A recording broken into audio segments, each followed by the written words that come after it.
Why do we have good and bad, right and wrong, joy and sorrow? The Buddhist mystery that clouds your mind. I'm sure this has happened to you before, when you're simply having a conversation with someone you care about, maybe a friend, a family member, or even yourself in the mirror. Suddenly, a disagreement arises. What started as a small difference quickly turns into frustration, anger, or hurt. Your mind immediately labels everything as right or wrong, good or bad, joy or pain, or me versus you. This battle isn't just happening out there. It's happening inside your own mind, creating endless stress and suffering. Have you ever wondered why, no matter how hard we try, we keep getting stuck in these conflicts, both within ourselves and with those around us? Why does the mind naturally split everything into opposites, trapping us in a cycle of suffering? Today, we're going to dive deep into a hidden mental pattern, a spiritual framework called duality. Simple yet incredibly powerful, it shapes our entire experience of life. Yet few truly understand its roots or how to break free from it. Once you grasp this, your life will change completely. Your mind will be awakened. You won't need to look anywhere else, no magic cure or special trick, just watch this video from start to finish. Reflect deeply, and you'll discover what's been clouding your mind all this time.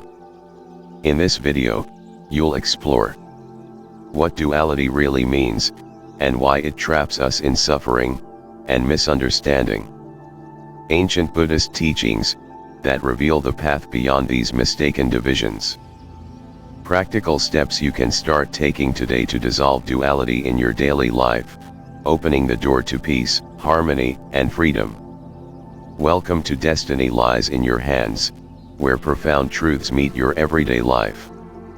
1. Understanding duality, what it is and how it shapes our mind. At its core, duality is the natural tendency of the human mind to divide the world into pairs of opposites. From a very young age, we learn to see things in terms of this or that, me versus others, right or wrong, pleasure or pain. These mental pairs become the lenses through which we interpret everything around us. Our minds instinctively create boundaries between ourselves and the outside world, between what we like and dislike, between success and failure. This mental splitting isn't random or accidental, it actually helps us navigate reality, make decisions, protect ourselves, and connect with others. But here's the catch, these boundaries become rigid and automatic, often happening so fast that we don't even notice we're drawing them.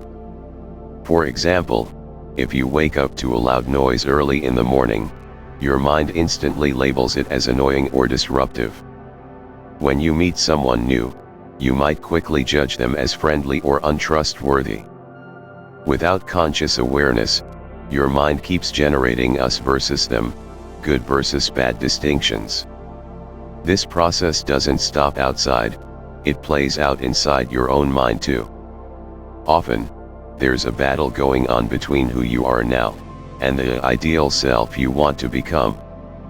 You compare your present self to your aspirations, which often leads to frustration, self-criticism, or even despair. So, duality is the lens through which we experience life. It's natural and, to some extent, necessary. But it also plants the seeds of inner conflict and suffering. When you begin to realize these divisions are just creations of the mind, not ultimate reality, you step into a whole new phase, a phase of awakening. This is when you can start releasing those mental chains, feel a deeper peace, and live more fully with yourself and the world around you. This understanding isn't some overnight miracle, but it's a fundamental shift that helps reduce stress, foster compassion, and reveal that life isn't just a series of divisive opposites. 2. Duality is the root of suffering. Why does this mental habit of dividing everything into opposites cause so much suffering? The answer lies in the separation, judgment, and attachment it creates.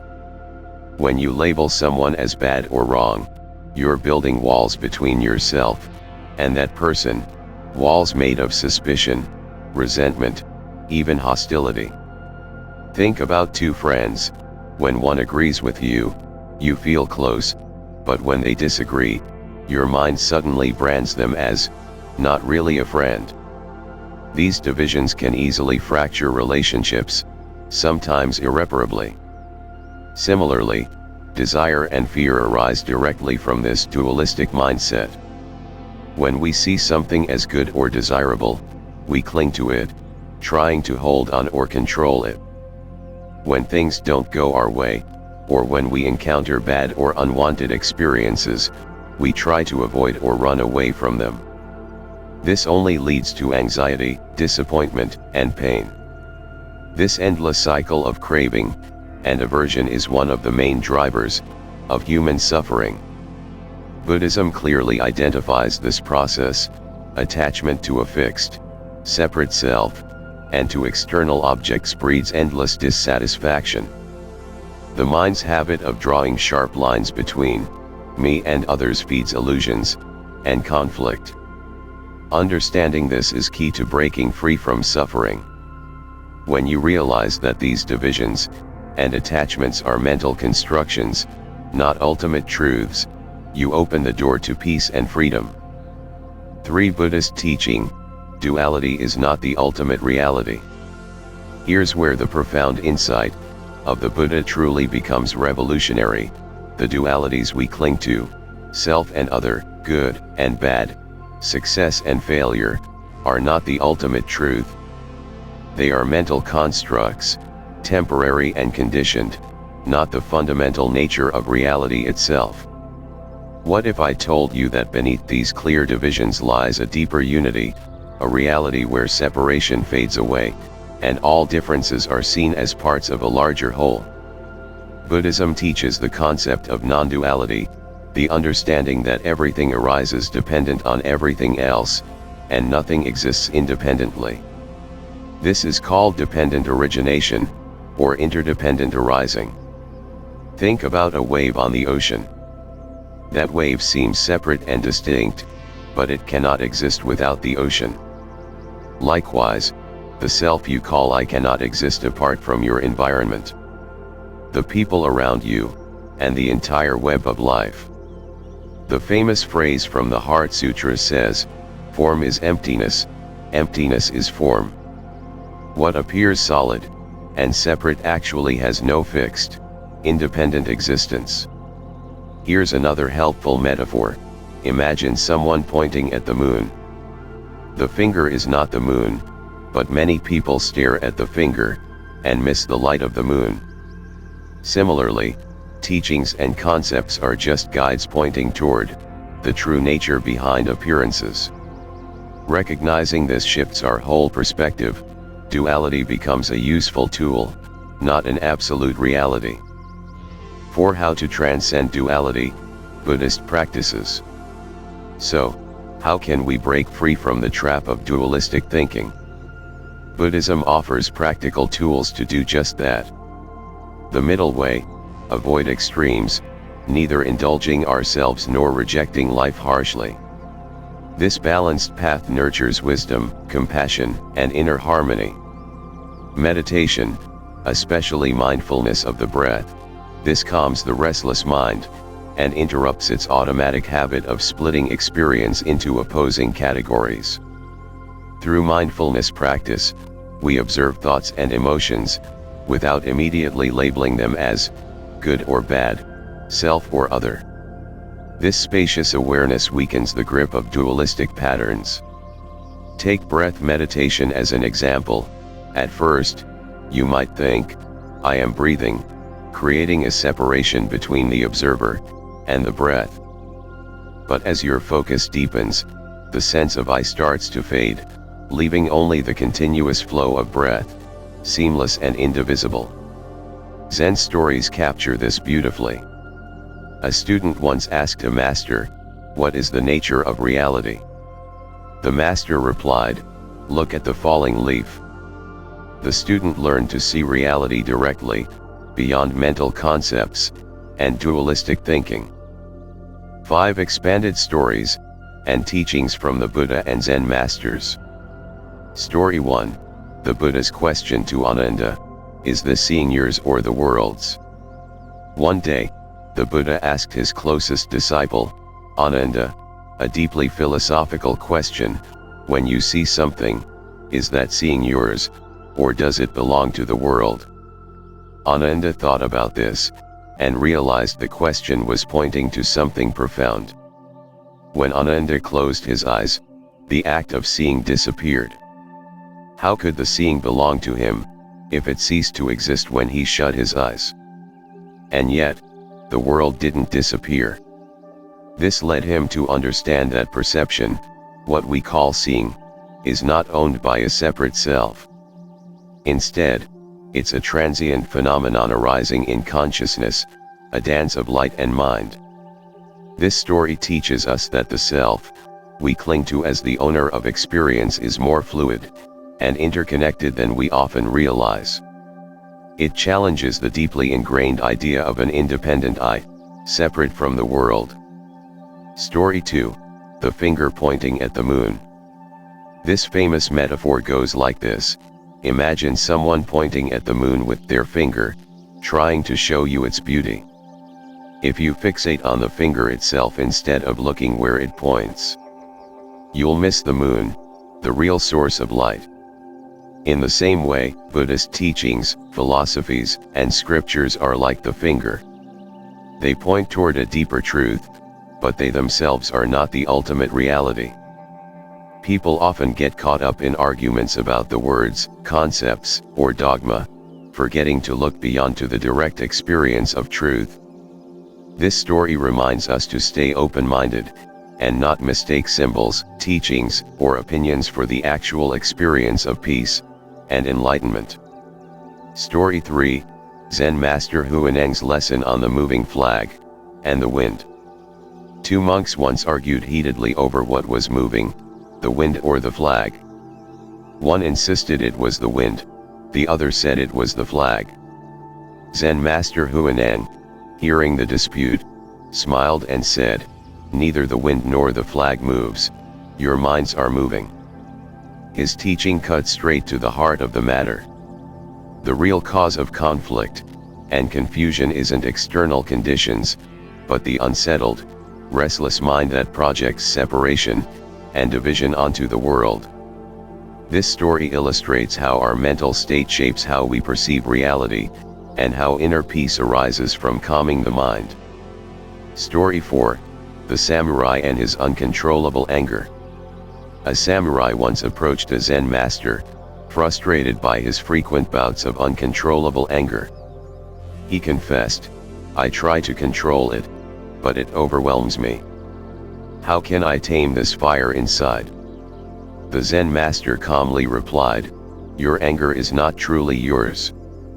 It is like a wave on the vast ocean of your mind, it rises and falls naturally." This simple yet profound insight helps break the identification with negative emotions. Instead of seeing anger as a permanent part of the self, we learn to view it as temporary, passing, and natural, like waves that come and go. By recognizing this, the samurai could start to detach from his anger, allowing peace to emerge. All of these tales share a common message: the divisions and conflicts we experience, whether between ourselves and others, or within our own minds, are not fixed realities. They arise from the way we think, label, and cling. The Buddha and the Zen masters invite us to step beyond these divisions, and directly experience reality as it is, interconnected, fluid, and free from rigid separations. When we internalize these lessons, we can start to let go of the mental barriers that cause suffering, and begin to live with greater clarity, compassion, and peace. 6. Applying non-duality in modern life. What does all this mean for us today, living in a fast-paced, high-pressure world. The tendency to see life in either or terms, what we call duality, is still deeply rooted in how we think and interact. It shows up in everyday ways, like judging others, creating an us versus them mindset. Whether at work, in our communities, or online, we often divide people into groups, instantly labeling some as allies and others as adversaries. This sharp division fuels misunderstanding, hostility, and even conflict. Chasing success while fearing failure. We put immense pressure on ourselves to win, to achieve goals, climb the ladder, and gain approval. At the same time, the fear of failing or falling short can create stress, anxiety, and dissatisfaction. Seeing society in black and white terms, rich versus poor, right versus wrong. These social divisions don't just separate us economically or politically. They also create emotional and psychological barriers that heighten tension and mistrust. But here's the good news: we can practice non-duality, stepping beyond these rigid divisions, even in our busy modern lives. Here's how. Notice your judgments without clinging to them. Instead of immediately labeling a thought or a person as good or bad, simply observe it without reaction. This awareness breaks the automatic cycle of judgment. Listen deeply without rushing to categorize others as right or wrong. When we listen with openness and curiosity, without preconceived labels, we create space for understanding and connection. Embrace impermanence and uncertainty with openness. Life is constantly changing, and by accepting this flux rather than resisting it, we reduce frustration and anxiety. See others as part of yourself, and cultivate compassion. Recognizing our shared humanity softens boundaries, and encourages kindness, not just toward others, but toward ourselves as well. When we stop insisting on my way or the highway, relationships improve, conflicts lessen, and peace naturally grows.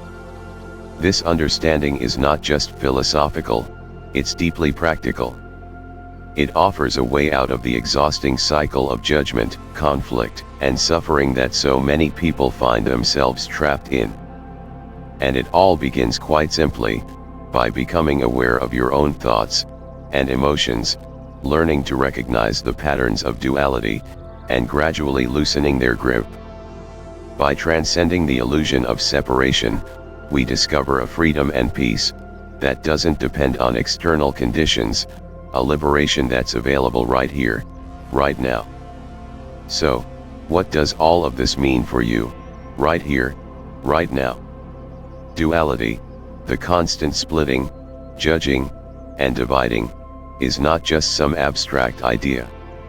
It's at the root of much of the stress, conflict, and pain we face every day. But here's the good news: once you realize these divisions are mental habits, not absolute truths, you open the door to true freedom. Through the timeless wisdom of Buddhism, the middle way, meditation, mindfulness, and compassion, you can begin to let go of either or thinking. You can start experiencing life beyond black and white boundaries, beyond right and wrong, beyond me and them. And this freedom is neither distant nor theoretical. It lives in simple moments, a mindful breath, a kind word, a quiet pause. As a wise teacher once said, when the mind stops dividing, the true nature shines through. Your destiny truly lies in your hands. To recognize these truths, free yourself from suffering, and live with clarity and peace. Thank you for joining this journey. If you found value here, please like, share, and subscribe to Destiny Lies in Your Hands, where awakening meets everyday life. Until next time, take care of your mind, and let peace be your guide.